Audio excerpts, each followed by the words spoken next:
Olá, todo mundo! Estamos começando mais uma live da Banca Tatuí, cheia de emoção aqui nos bastidores. Uma certa operadora de internet que tem três letras, eu não vou dizer qual, nos pregou uma peça e a gente teve que vir correndo para cá, para casa. Nós felizmente moramos onde costuma acontecer. A arroba Estar Morta já mandou aí uma solicitação e ela já deve estar com a gente aí para mais essa live Tatuí. Sim, você está aí. E aí, Bruna, tudo bem? Tudo certo. Tudo certo? Tá me ouvindo legal? Tá me ouvindo bem? Eu tô ouvindo você, você tá me ouvindo? Estou te ouvindo muito bem, muito bem. Os assuntos que você escolheu para esta live aqui, a Cecília me entrega um fone de ouvido para ficar ainda melhor a coisa. A Você esposa pós-moderna na pandemia, epidemia de ansiedade, crítica e piada e indicações de leitura. É, é isso, né, Bruna? Vim agora no. são essas aí. Bom, e essa é a sua zine mais famosa, pelo menos. Não sei se é a única, mas enfim, é a zine que eu conheço o seu trabalho, o manual da esposa pós-moderna, né? Fala um pouquinho pra gente desse manual, dessa zine, Bruna. Por enquanto é a única, mas vai ter mais coisa em breve. Quando eu puder eu anuncio. Mas essa é a minha primeira e única publicação no momento. Saiu primeiro no meu Instagram. Eu acho que eu publiquei pela primeira vez foi em novembro de 2018. E aí, ano passado, eu e o pessoal da La Tosca transformamos numa zine e a gente lançou na Miolos. E foi bem legal, o pessoal comprou bastante, e aí eu achei legal que vocês na Banca Tatuí também estão vendendo bastante, para mim é ótimo, então tomara que Uhum. continue.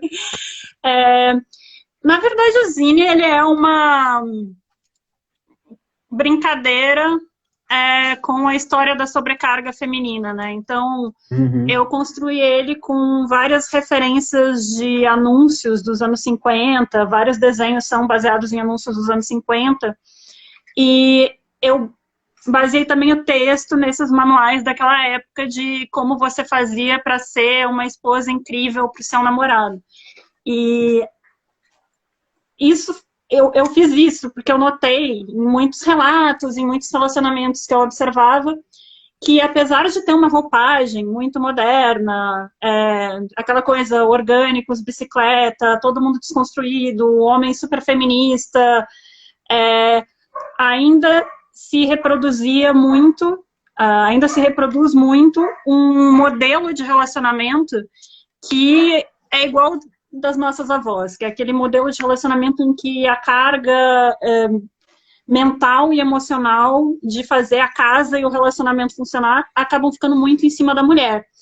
Então, ele tinha meio que essa intenção de dar esse alerta, assim, tipo, gente, será que a gente não está fazendo tudo igual, apesar do nosso discurso super feminista e tal, do nosso estilo Zona Oeste de São Paulo de ser. É um discurso é, ácido que você coloca nessa zine, né? Ela, quer dizer, é ácido. Na verdade, parece ter contido nessa ideia de manual, nessa linguagem que você está adaptando para os tempos atuais, uma crítica comportamental muito, muito, não sei, muito, muito, que vai atingir Contundente. muita gente. Contundente, essa é a palavra. Obrigado por me auxiliar.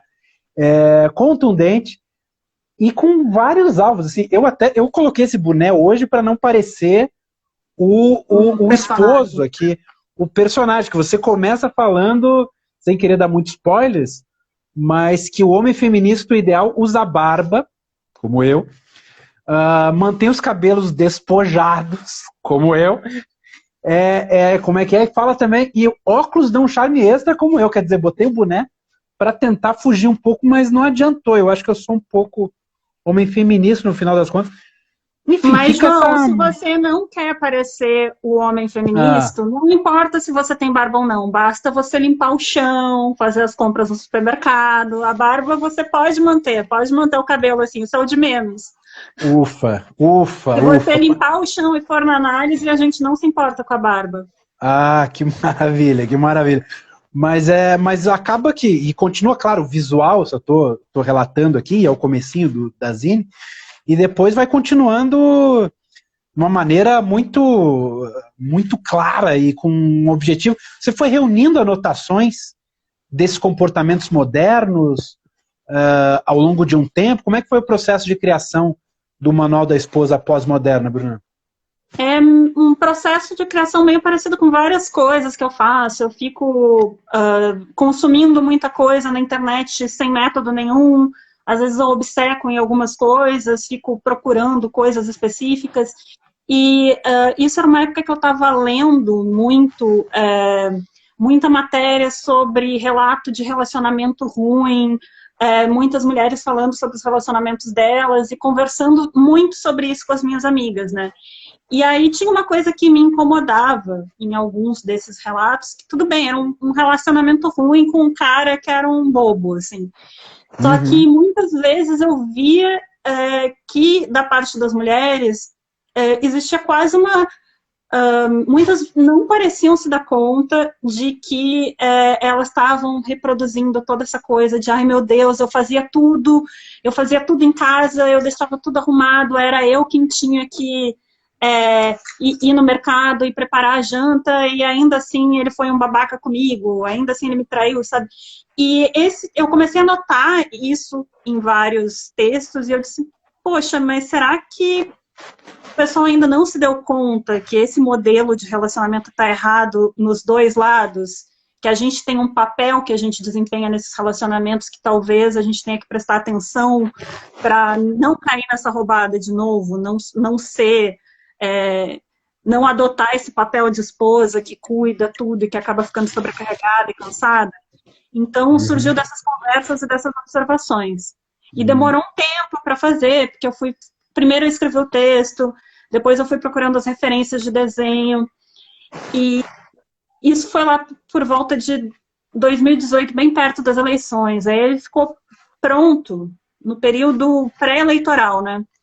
E aí eu segurei um pouco, eu fui largar ele quase 2 meses depois do resultado das eleições, porque como ele tem uma crítica, de certa forma também às mulheres, não é só crítica aos homens, ele tem uma crítica ao comportamento feminino, né?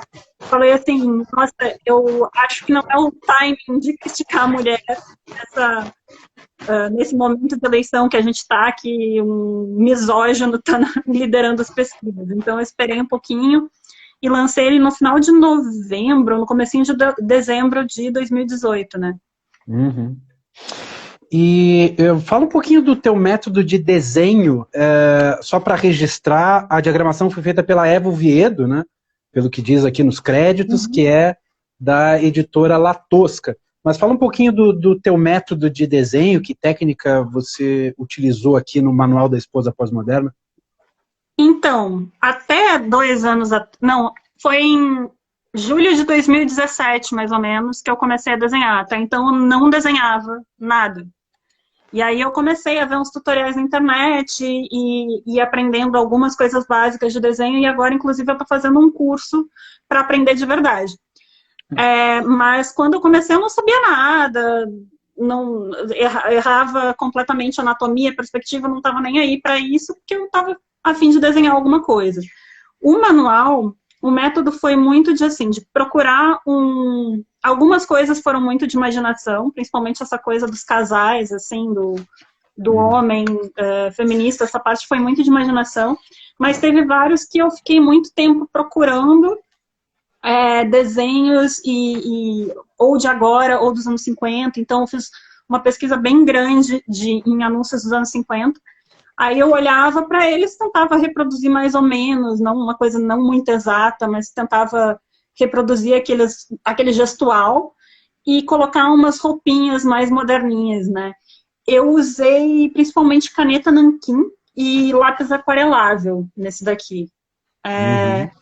A maioria dos meus desenhos hoje em dia eu uso marcador mesmo, que é a canetinha, que é o mais fácil, mas o lápis aquarelável, ele dá um efeito bem mais bonito, assim, né? Quando eu quero fazer um trabalho mais bem elaborado, eu uso bastante o lápis aquarelável. Uhum.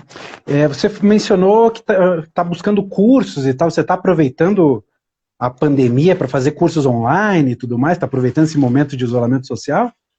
Não, na verdade, eu fui jornalista de economia até dezembro do ano passado. Aí rolou uma demissão, um acordo, e aí eu resolvi aproveitar o momento para me dedicar um pouco aos desenhos e para fazer alguns cursos que eu queria fazer há algum tempo, né? Então, curso de desenho e curso de roteiro. E eu queria as aulas presenciais, mas só que acontece que elas tiveram que ser canceladas, né? Eu comecei a fazer as aulas presencialmente e agora estou fazendo online por causa da quarentena. Uhum. Não, inclusive tem alguns espaços aí que estão oferecendo esses cursos gratuitos e tudo mais, né? Enfim, o pessoal tem falado muito da Faber-Castell, não sei se, acho que a coisa presencial para desenho, e aqui está falando uma pessoa que não sabe desenhar, tem uma diferença, né? Acompanhar o professor, enfim, acho que a questão online para o desenho acaba sendo um pouco, não é a mesma coisa, talvez, né? Não sei, você que Eu prefiro entende. pessoalmente, mas como não dá no momento para trocar perdigotos com as pessoas, vamos ter que fazer online pelo menos por 3 meses. Uhum. Bom, e indo pro tópico que você colocou, a esposa pós-moderna na pandemia, você chegou a pensar, então, nessa figura da esposa pós-moderna diante da pandemia? Claro que não fala de pandemia no Zine, mas se você tivesse que adaptar o conteúdo aqui da Zine para esse tempo de hoje, que mensagem você teria a passar para essa esposa pós-moderna? Eu tô tentando dividir meu dia um pouco entre desenhar, eu tô até desenhando um pouco, mas desenhar um pouquinho, ler alguns livros, ver alguns filmes, mas assim que eu tiver uma crise criativa em que eu desenhar, eu acho que eu vou desenhar todo um retrato dos relacionamentos durante a pandemia, né? Ou pelo menos do que eu tenho observado que o pessoal está compartilhando no Twitter e nas redes sociais. Aí eu vejo algumas pessoas comentando, nossa, como é que eu faço para aguentar o meu marido 54 horas por dia junto comigo? Ou como, será que meu relacionamento vai sobreviver a toda essa proximidade? E sim, aí eu evidentemente pensei como fica a situação desse tipo de casal, né? Eu vi um tweet que viralizou na internet há um tempo muito engraçado essas semanas, que é da Ana Maria Braga, oficial, a apresentadora mesmo, né? Ela meio que perguntou, gente, como é que tá sendo aí para vocês? E uma mulher respondeu, é a mesma coisa de sempre, eu faço as tarefas e ele fica no videogame.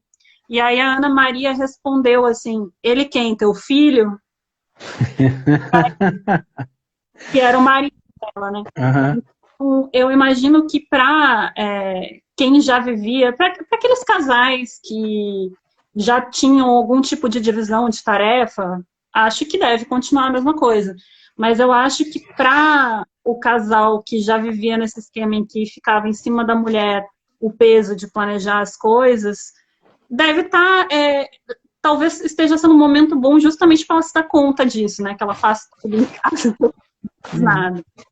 E esse dia eu vi uma matéria na TV, inclusive eu fiz um quadrinho sobre isso que deve ser publicado hoje ou amanhã, né? Eu vi uma matéria na TV em que um cara de uns 40 e poucos anos estava fazendo compras no supermercado para a mãe idosa. Então ele estava em videochamada com ela, perguntando do pão de forma, ele estava perguntando absolutamente tudo. Já, mãe, pão de forma é isso? Esse aqui, o extrato de tomate, e aí uma amiga minha comentou comigo que ela tinha ido no mercadinho perto da casa dela e também viu a mesma cena, um homem assim, dando tudo para a mãe ou para a esposa, o que ele precisava comprar. Que eu acho isso muito um retrato do que uma nova coisa pós-moderna fala, é isso, né, que a pessoa, o homem até faz as tarefas, mas você precisa dizer o que ele tem que fazer em detalhes, senão ele não Uhum. consegue fazer. Então, por mais que ele esteja lá executando a tarefa, a carga mental de dizer, olha, você tem que comprar detergente para lavar aquela louça que eu pedi para lavar, você tem que Uhum. comprar, tá acabando o sabão em pó, tem que lembrar de comprar. Enfim, eu acho que são questões que tendem a se intensificar durante a quarentena, ainda mais porque eu vejo muita gente reclamando que não para de juntar louça, né? Que eu acho que as pessoas ficam mais em casa, então elas cozinham mais em casa, fazem café. E eu tô vendo isso aqui na minha casa. A pia vive cheia de louça, por mais estou sempre lavando louça. E aí eu acho que essas questões devem ficar bem evidentes para esses Sim. casais que estão nesse modelo. Parece que como a vida em casa ficou mais intensa, né? Acumula mais louça, mais lixo, enfim, mas você está mencionando aí que pode ser que a gente adquira alguns aprendizados, né? Com essa pandemia das tarefas de casa, aprendizados às vezes até de, puxa, eu tenho um relacionamento horroroso no final das contas, enfim, pode ser que caia uma grande ficha para muita gente. Não sei se é que é É, difícil a gente apontar, mas é um lado bom de estudo é que que ele está assim, um dizendo? relacionamento, qualquer relacionamento, se você tem que ficar 3 meses trancado com a pessoa dentro de casa, eu acho que em algum momento ele fica difícil. Tanto que a minha mãe, que é uma pessoa muito engraçada, ela não sabe disso, mas ela é muito engraçada. Ela veio comentar comigo e disse assim: não, eu acho que vai acontecer o seguinte, vai nascer muita criança e vai ter muito divórcio, porque os casais eles vão primeiro transar muito, depois eles vão brigar, e tem alguns que só vão brigar e nem vão transar. Mas foi a previsão da minha mãe que o número de divórcios vai aumentar muito daqui a 3 meses. Não sei. Espero que ela não esteja certa. Espero que os casais consigam viver harmoniosamente. Uhum. Muita gente está colocando aí, estão comentando, concordando, discordando, enfim. Mas um outro tópico que você falou que pode ser um desafio, acho que faz uma conexão com isso que a gente está falando, é essa questão da ansiedade, né? Uma espécie de epidemia de ansiedade que essa situação gera, né? O que você tem pensado sobre o assunto, Bruna, e se puder conectar com essa questão dos relacionamentos e que as pessoas ansiosas deve até ser um desafio a mais para esses relacionamentos extremos que a gente está tendo, né? Eu sou ansiosa real, diagnosticada. Ansiosa que vai no psiquiatra uma vez por mês e toma um remédio para ansiedade, porque sem remédio não consegue fazer nada. Então eu lido com ansiedade há muito, muito tempo. Desde que eu era bem criança. E já tive muitas crises, já tive momentos de ansiedade paralisante. Então, eu meio que aprendi a lidar com isso, né? Eu aprendi a reconhecer uma crise de pânico, eu aprendo a reconhecer os sinais, comecei a sentir aquela bola na garganta, então eu devo estar ansiosa e eu tenho as minhas maneiras de lidar com isso. Boa parte dos meus quadrinhos fala muito de ansiedade, de depressão, dessas questões que eu vivo. Então, quando começou a quarentena, eu nem estranhei tanto assim, né? Porque esse clima que as pessoas estão falando, essas coisas que elas começaram a descrever, que eu vi que as pessoas começaram a falar, para mim eram coisas que não eram estranhas por eu já conviver com isso há muito tempo. Então, alguns amigos me ligaram e disseram, nossa, não estou conseguindo dormir, tenho muita vontade de chorar, tá me dando um super aperto no peito. Aí eu falo, não, calma, é ansiedade. Se você vê que tá ficando muito crônico, procura um psiquiatra para tentar aliviar esses sintomas, pelo menos por esse período. Então, para mim, a quarentena não está sendo especialmente difícil. Eu tive, algumas crises de ansiedade desde que ela começou, o que eu acho bem razoável, considerando que o mundo está acabando, né? Não Uhum. acho que o mundo vai acabar, mas eu vi que muitas pessoas ficaram, inclusive, surpresas, né? Vieram me descrever essas coisas como se fosse uma grande novidade na vida delas, e eu falando, então, eu sei como é que é, eu sei exatamente isso que você está falando. E é muito complicado dizer para as pessoas o que elas têm que fazer, porque eu vou cair naqueles conselhos, lugar comum, que eu acabo usando para lidar com a minha própria ansiedade. Eu tenho algumas coisas para fazer exercício físico em casa. É que eu sei o que funciona para mim, né? Eu tô há tantos anos. Eu tenho algumas coisas para fazer exercício físico, eu fico conversando com os meus amigos, eu desenho, eu pinto um pouco, eu vejo algumas séries de TV. Então, eu estou conseguindo levar, mas eu vejo que muita gente está tendo muita dificuldade. E a única coisa que eu posso realmente aconselhar não é nem assim, compra uma bola de pilates e vai fazer uns exercícios. Não é nem isso. É mesmo o que eu posso aconselhar é observa e tenta perceber bem o que você está sentindo em termos físicos, para saber que quando isso começa, isso vai passar, que vai durar um certo tempo. Tenta perceber o que te faz bem nesses momentos, ou o que te acalma, se é tomar um chá, se é tomar um banho, se é fazer um desenho, se é ver um filme. Então, eu acho que é uma, não digo uma oportunidade, mas é uma situação em que as pessoas vão ser forçadas a se conhecer e aprender como lidar com isso. E eu nem posso dizer que vai ser bom, porque não é bom, é péssimo. Claro. Escute, tu como uma pessoa diagnosticada com ansiedade, né? O termo parece que ficou um pouco banal. Muita gente fala, eu sou ansioso, ansiosa, e não necessariamente é uma pessoa diagnosticada com ansiedade. Chega a te incomodar essa banalidade do termo? Ou você acha que isso é uma coisa benéfica para se discutir isso? Enfim, você chega a Não, eu acho pensar nisso? ótimo discutir, eu acho que as pessoas têm que perceber quando elas estão fora do... Normal é muito difícil falar, né? Mas quando elas estão se afastando do que seria saudável para elas. Então, eu acho ótimo discutir isso. Eu acho que a gente vive numa sociedade que é ansiogênica mesmo, que é muita informação ao mesmo tempo, muita pressão. Então, é uma desvantagem do modelo que a gente vive. Deixa as pessoas ansiosas mesmo. Essa coisa de ter que estar sempre correndo para fazer uma coisa. A gente fica vendo nas redes sociais, parece que todo mundo é muito realizado em muitas coisas diferentes, né? Porque você vê uma foto da pessoa malhando, você vê uma foto da pessoa viajando, e aí fica aquela pressão para você realizar isso, tem a pressão de você entregar um trabalho, e aí muitas pessoas descrevem esse tipo de pressão como ansiedade. E só que eu acho que tem uma leve diferença entre esse tipo de ansiedade que é ruim, e que todo mundo passa, e uma ansiedade mais patológica, que aí ela é muito física, ela causa crises, etc.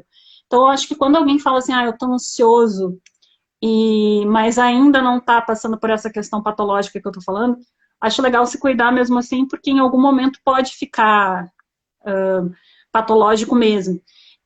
Mas quando eu falo em patológico, eu tô falando do meu diagnóstico e tal, e dessa banalização que você estava falando, provavelmente você talvez queira entrar na questão dos remédios, da medicação, que hoje em dia todo mundo vai lá e toma um Rivotril para tudo, né? Eu não acho muito bom.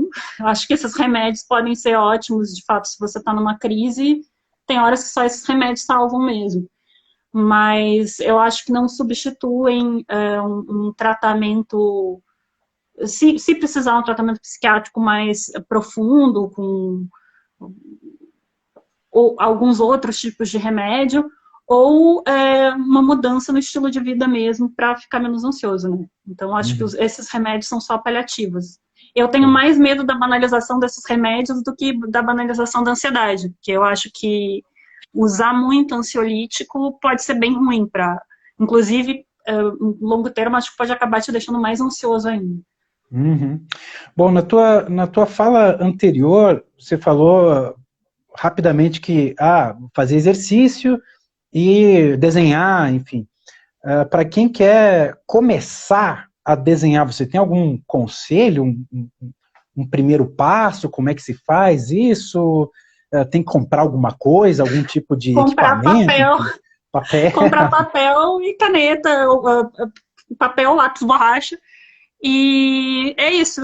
Papel, lápis e borracha, para começar já tá ótimo. Comprar aquele papel gramatura um pouquinho maior, sabe? Que é melhor.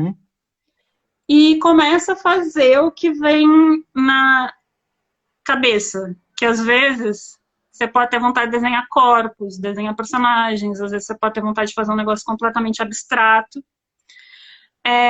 E vai fazendo. Eu acho que a primeira coisa que você tem que fazer é não se censurar, porque uma coisa que eu noto muito até hoje, quando às vezes eu começo a desenhar um negócio, aí eu acho, nossa, tá muito feio, e aí eu saio riscando em cima, e aí eu fico pensando depois, gente, por que eu tô riscando se ninguém vai ver isso, né? Só pra mim. Então, a gente às vezes fica com vergonha da gente mesmo, a gente, que risca em cima. Então, acho que o primeiro passo é a gente perder um pouco essa vergonha, essa autocensura, e fazer um exercício livre mesmo. Vai lá, vai soltando a mão, vê uma foto de uma pessoa que você gosta e tenta desenhar do seu jeito, vê uma paisagem e tenta desenhar, e vai fazendo isso, vai vendo o que eu fiz muito, porque eu sempre gostei de desenhar corpos, né? Adoro desenhar. Eu ando pintando ultimamente com guache, então eu adoro pintar nus e corpos e algumas coisas assim. Então eu fui procurar no YouTube um tutorial de como desenhar anatomia. É super fácil, encontra vários, fácil de encontrar, não necessariamente fácil de aprender, mas vai lá, vai fazendo os exercícios, vai tentando criar situações.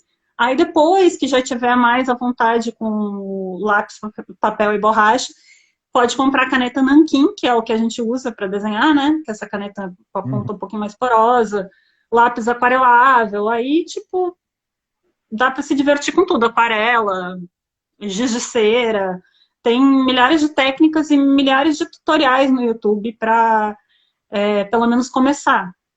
Depois, eu quis entrar num curso de desenho esse ano para aprimorar, para ficar realmente aprender várias técnicas e ter um feedback do professor. Mas se você não tem essa coisa de que você quer aprender as regras do desenho, você pode seguir páginas no Instagram com dica de desenho, pode olhar canais no YouTube.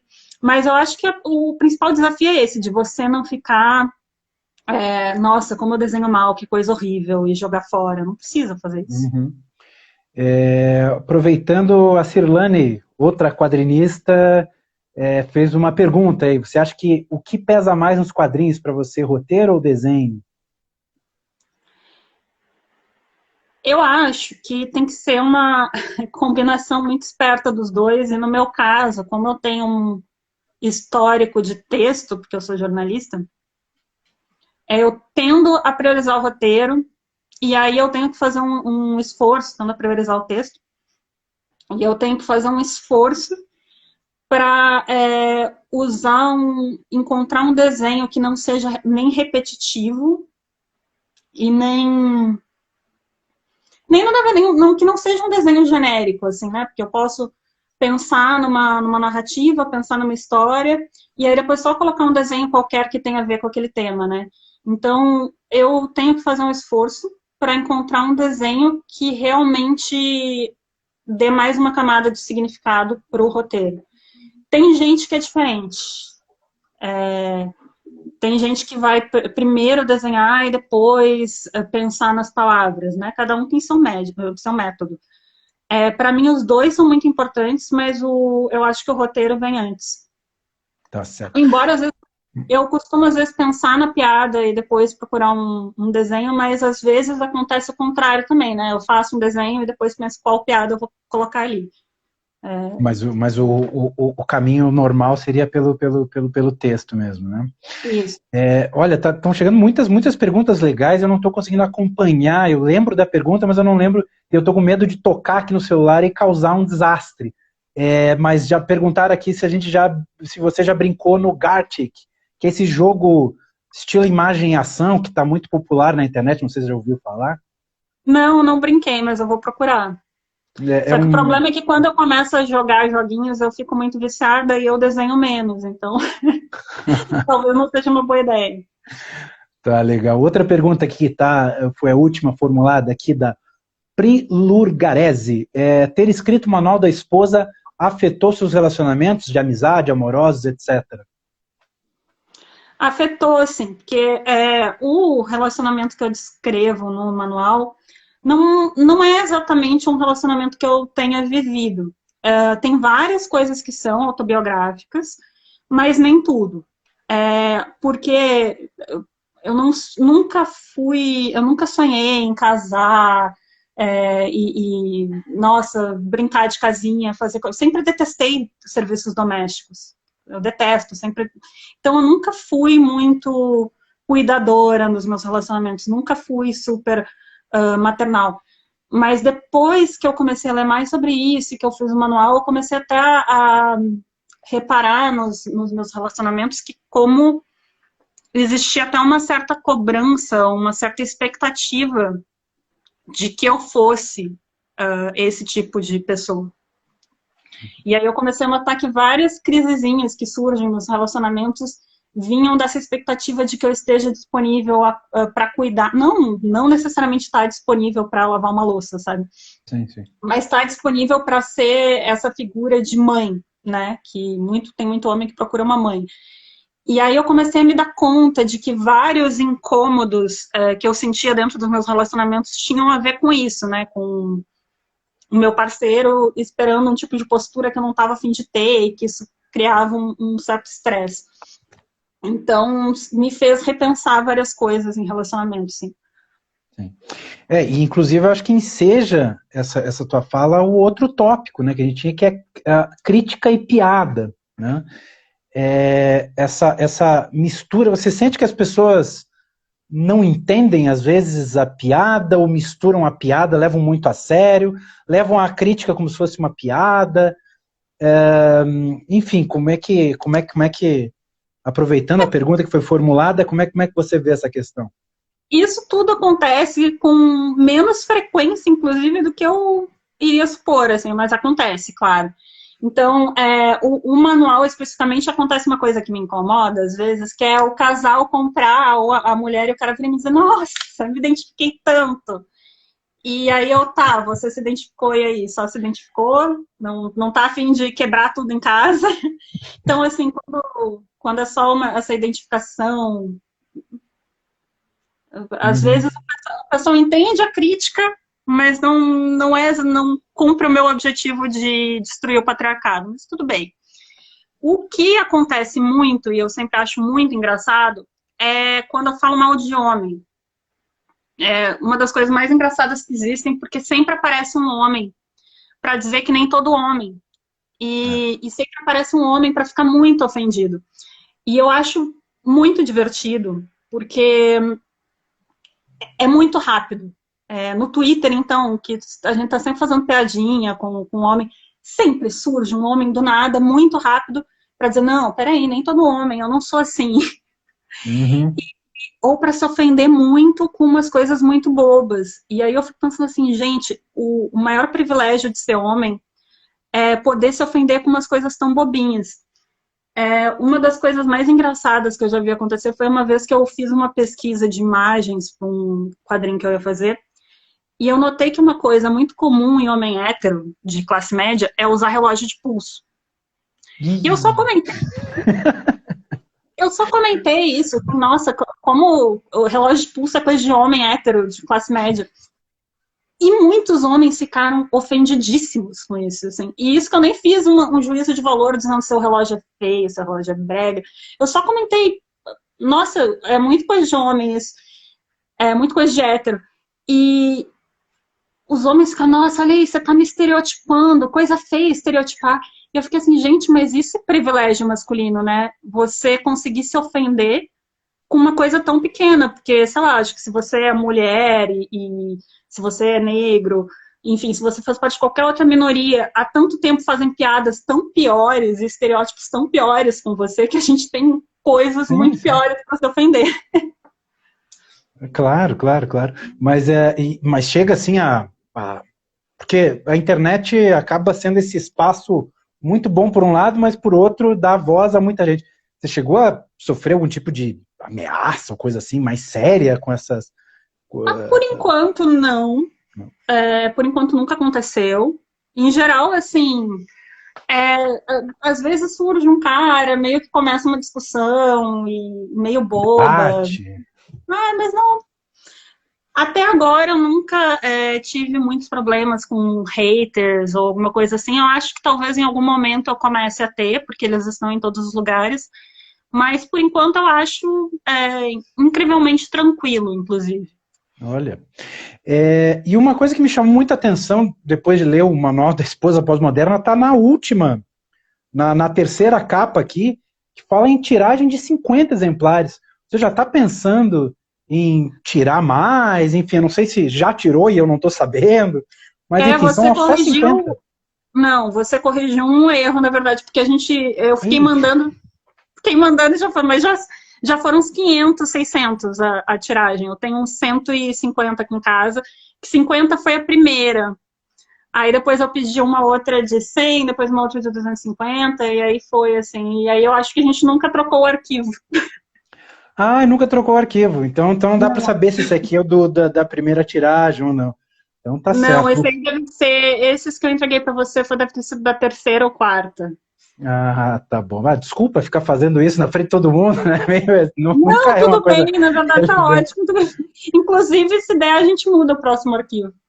Tá bom, tá bom. Vou falar lá com a Eva, o Viedo e com o pessoal da La Tosca. Indicações de leitura. O que você anda lendo, Bruna? E, enfim, indicações de leitura, talvez. Não sei se você está pensando nas questões de indicações para esse momento de isolamento. Enfim, que indicações de leitura você tem?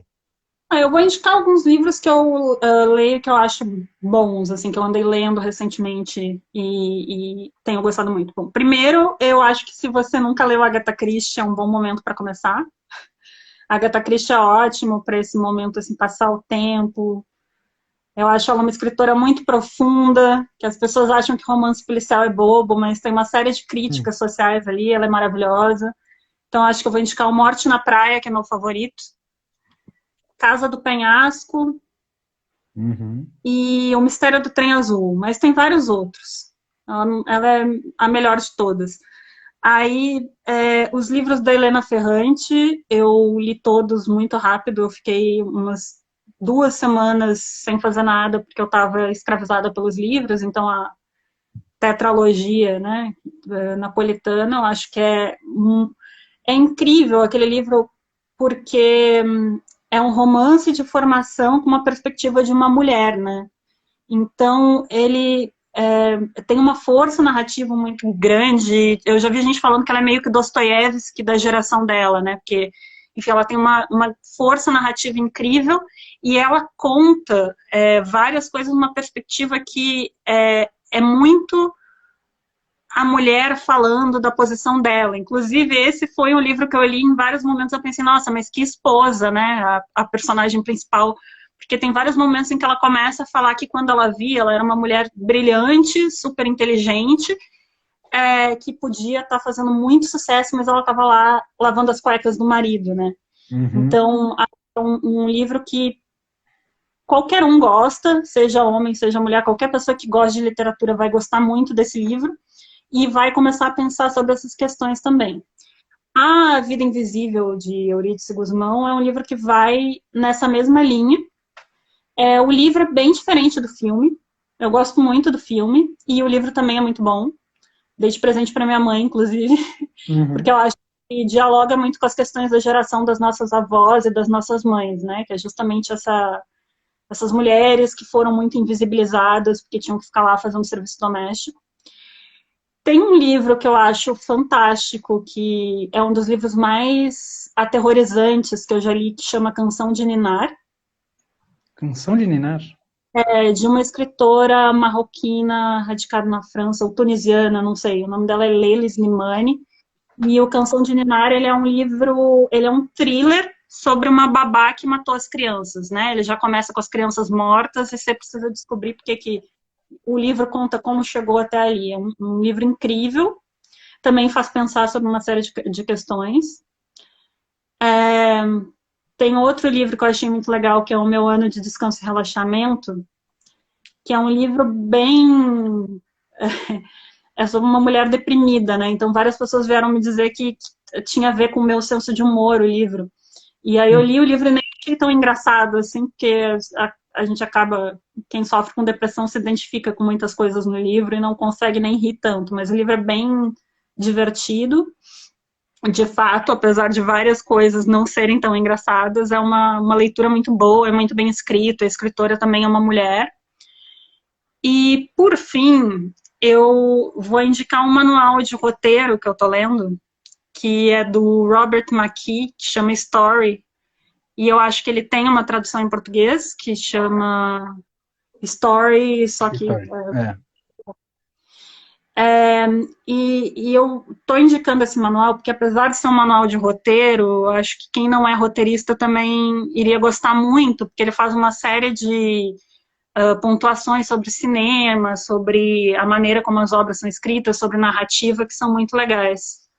Eu gosto muito aqui como professor de escrita, também tem um outro livro dele que chama Dialogue, que é só sobre diálogos. Então, acho que para quem se interessa até por crítica cinematográfica, ele é um livro interessante para ler.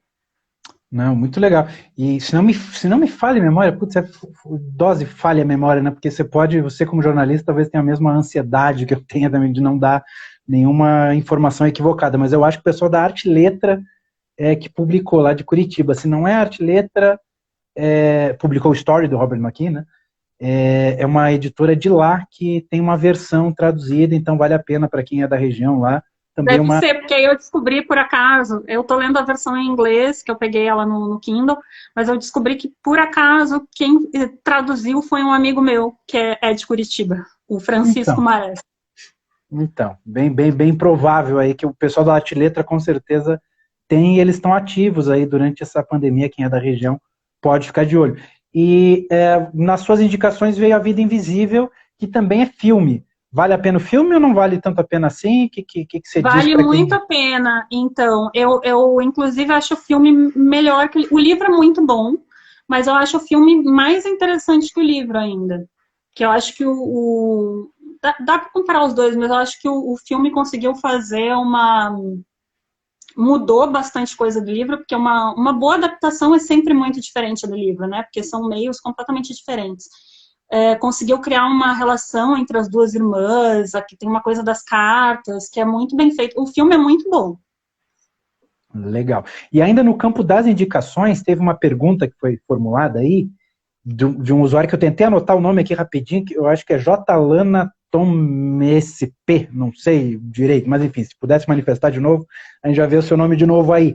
Mas a pergunta foi, qual desenhista mulher você admira? Tem muitas. Eu queria citar uma pintora, não, ela não é barroca, ela é barroca?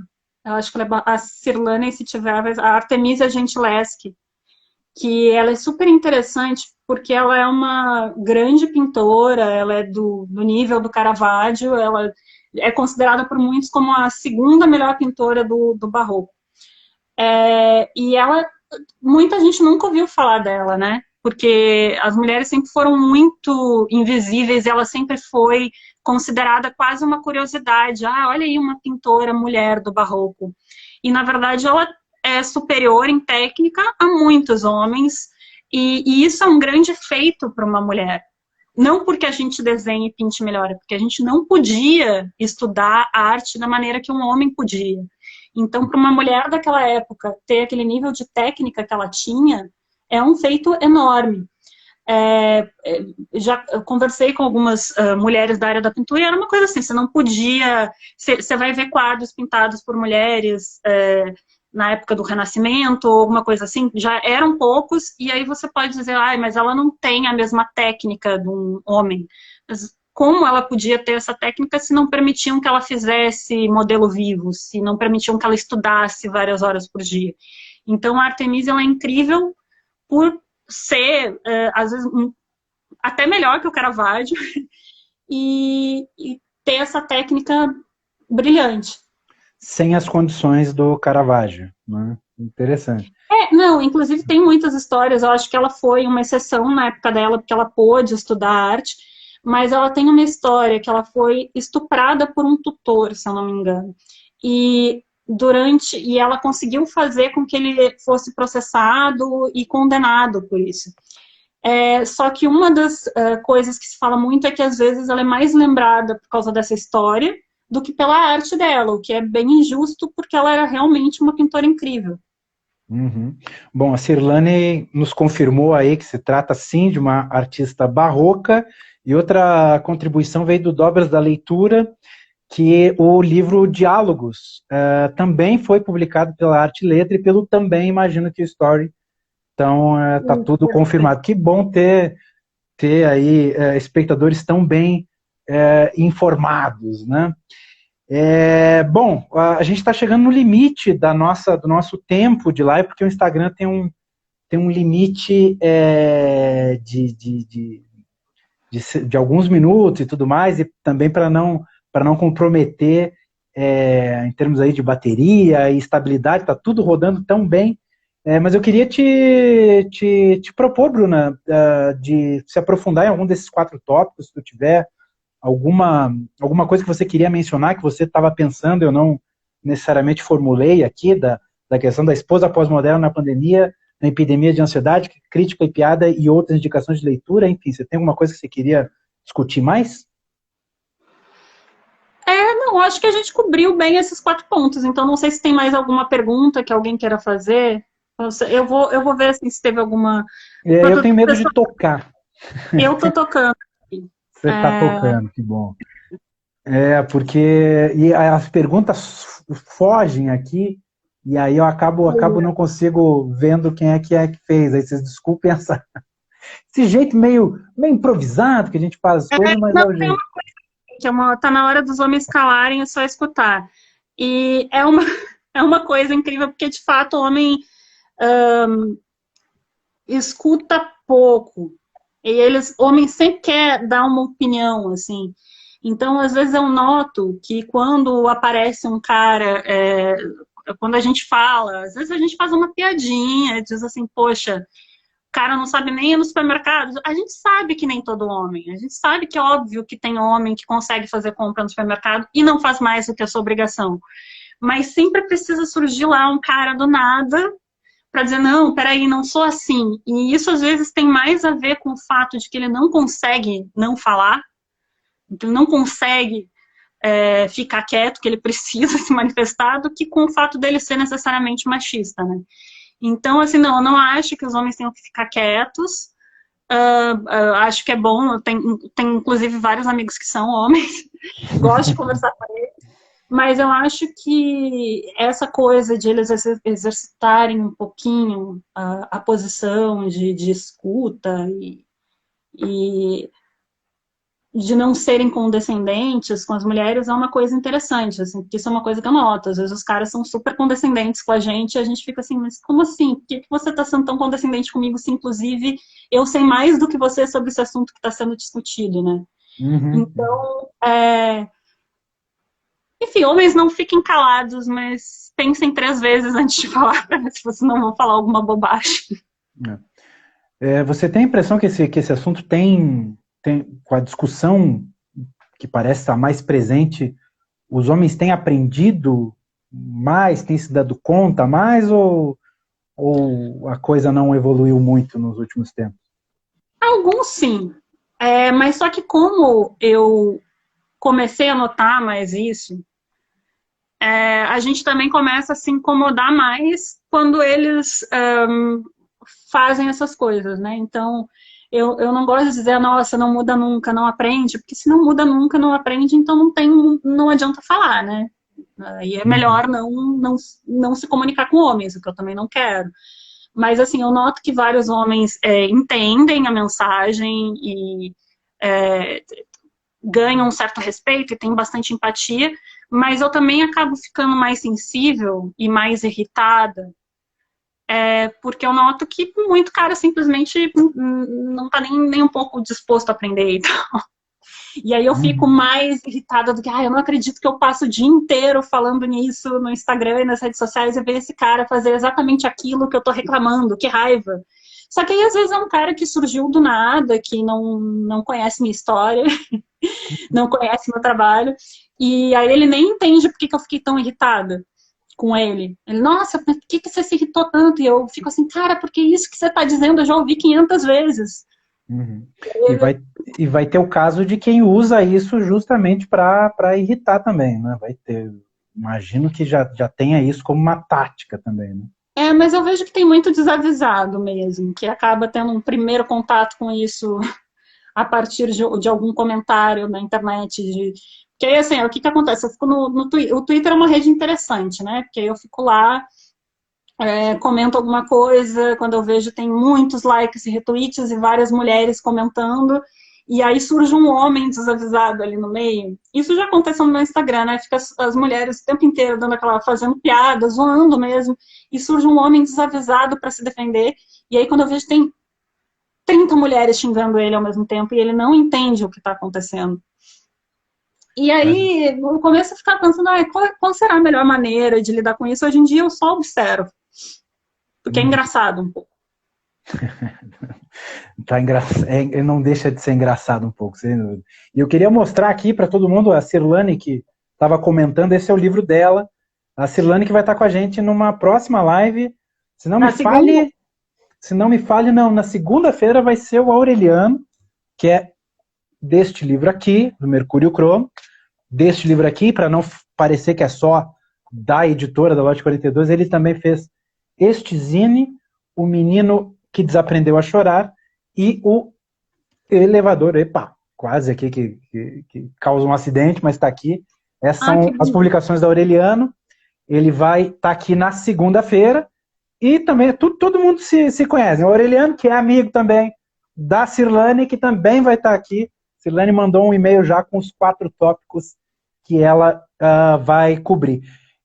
Deixa eu fazer um pequeno jabazinho, que essa live é uma parte das ações que a gente está fazendo do Tatuí em Casa. Tatuí em Casa é uma série de ações de pequenas editoras, artistas e coletivos, né? As compras na Banca Tatuí, quem comprar um manual ou outra publicação vai receber esse cartaz em serigrafia, impresso pela Caderno Listrado, que está aí comentando também, o pessoal lá de Curitiba, né? E também a gente está, compras acima de R$80 recebe um Suruba para Colorir, editado pela Bebel Books, organizado pela Bebel Abreu, e tem um monte de ilustrador aqui, então o pessoal recebe. Para eu ver, eu não consegui ver a página. Vamos lá. Vou pegar uma aleatória aqui para você ver aqui um exemplo. Da Laerte, esse exemplo aqui. Enfim, sempre tem. Na verdade, essa publicação é muito legal, que ela acaba virando uma espécie de catálogo de ilustradores atrevidos, enfim. Um dos meus livros favoritos que eu tenho aqui em casa, que eu uso bastante para desenho, é esse da Taskin, que também tem uma história inteira aqui de arte erótica e tal. É muito legal, velho. Desde os tempos da Grécia até Robert Crumb, tem uns Tom of Finland aqui também. Olha aí. Então tá aí, tá na mesma sintonia do Suruba para Colorir. E por fim, o último recadinho, que todo mundo que adquirir qualquer coisa na Banca Tatuí nesses tempos de pandemia, concorre a um sorteio de kits das editoras Baba Yaga, vai ter um outro kit da Bebel Books, esse aqui, e da Lote 42, enfim. Algumas coisas aí que a gente tem para passar. A Cecília me fala algumas coisas. Cecília está aqui nos bastidores me mandando. Você começou dessa maneira. Eu me apresento. A gente atropelada, você nem apresentou a live. Não apresentei a live, não me apresentei, é porque, assim, eu até falei no comecinho, que a gente chegou aqui em casa 14h18, assim, era às 4h18, digamos, 4h18 da tarde, 16h18. Então, com 2 minutos a gente conseguiu estabilizar aqui, eu acabei não apresentando de uma maneira tranquila. Como a gente é noiado com questão de pontualidade e tal, eu simplesmente coloquei o celular no tripé, apertei a live e vambora. Então, eu sou o João Varela, da Banca Tatuí, estou aqui com Bruna Maia, da Arroba Estator. A gente deixa a apresentação para o final. Isso, a gente inverteu tudo. Isso é o Tatuí em Casa, então toda segunda e quinta-feira tem live aqui no Instagram com 4 questões na quarentena. E essas foram as questões da Bruna Maia, que muito gentilmente esteve aqui com a gente nessa quase 1 hora de conversa. Vontade de conversar por muito mais tempo, vontade de conversar presencialmente com você, Inclusive, Bruna. se a gente puder sair de casa, a gente pode marcar um bate-papo na Banca Tatuí. E eu queria dar um recado para quem me segue e quer comprar o manual. Eu até vendo, eu tenho minha lojinha online, mas eu estou preferindo que comprem com o pessoal da Banca Tatuí, porque vocês vão conseguir enviar com mais facilidade que eu, porque eu não estou quase saindo de casa, não estou indo ao correio. Então, o pessoal da Banca Tatuí já está já tem a logística mais bem estruturada, então peço que nos próximos meses comprem com eles, e se vocês precisarem de mais é só me pedir, que eu tenho bastante aqui em casa ainda. Legal. Bom saber, bom saber. Assim, o correio passa todo dia, lá na banca e tudo mais, quer dizer, já tem uma estruturinha, muita editora independente está nessa dependência, né, das vendas saírem pela banca, e geralmente é um pessoal que não tem caixa para passar tanto tempo sem, principalmente os eventos, né, que os eventos são muito importantes para esse segmento de artistas aí que fazem zines e publicações maravilhosas como essa que a gente tem aqui em mãos. Então, enfim, quem puder contribuir, inclusive muita gente deve estar curiosa que ontem a gente acordou com a porta arrombada da banca física e tudo mais, foi péssimo, foi mais uma dificuldade, mas está tudo bem, foi um susto, a gente guardou todas as publicações na sala Tatuí, que é mais seguro, tem alarme e tudo mais, então o cara perdeu tempo lá e a gente perdeu dinheiro consertando a porta, mas foi só isso, dos males do menor. Então não se preocupem, a gente continua aí firme e forte, e enfim, querendo enfrentar, passar logo por esses tempos tão difíceis. Bruna, brigadíssimo, viu? Vamos marcar então. Sempre disponível. Da mesma forma. Conta com a gente. Beijão. E obrigado a todo mundo. Vamos salvar a live, sim. Muita gente ficou nos cobrando, porque na outra live a gente esqueceu de salvar. Tá bom, já me avisa para compartilhar depois a live. É isso aí. Vai entrar no ar agora a gravação nos stories, mas ela vai ficar salvo o arquivo, eu te mando também. Beijão, Bruna. Valeu! Tchau, tchau. Tchau.